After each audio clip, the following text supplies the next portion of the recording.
যে সাহাবী ইসলামের পতাকাকে উড্ডীন করার জন্য নিজের জানকে কুরবান করেছে, আর আমরা সেই মুসলমান বিধর্মীদের পতাকা লাগানোর জন্য নিজের জানকে কুরবান করছি। আর্জেন্টিনার পতাকা লাগাতে গিয়ে একজন মুসলমানের মৃত্যু।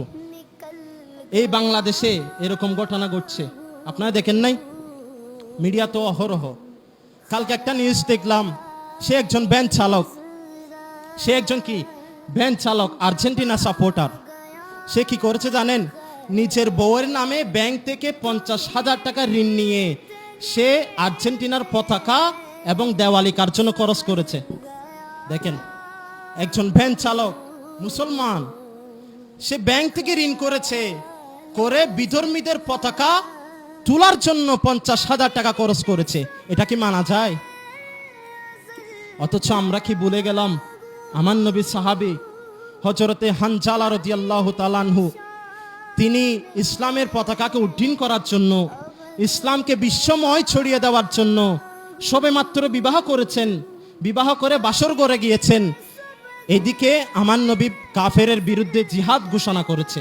কাফেরের বিরুদ্ধে জিহাদের ডাক শুনে বিবি থেকে অনুমতি নিয়ে নিলেন বাসর ঘরে। দেখেন, আজকে প্রথম বাসর ঘরে বিবি থেকে অনুমতি নিয়ে নিলেন বিবি। আজকের পর হয়তো দেখাও হতে পারে, আবার নাও হতে পারে।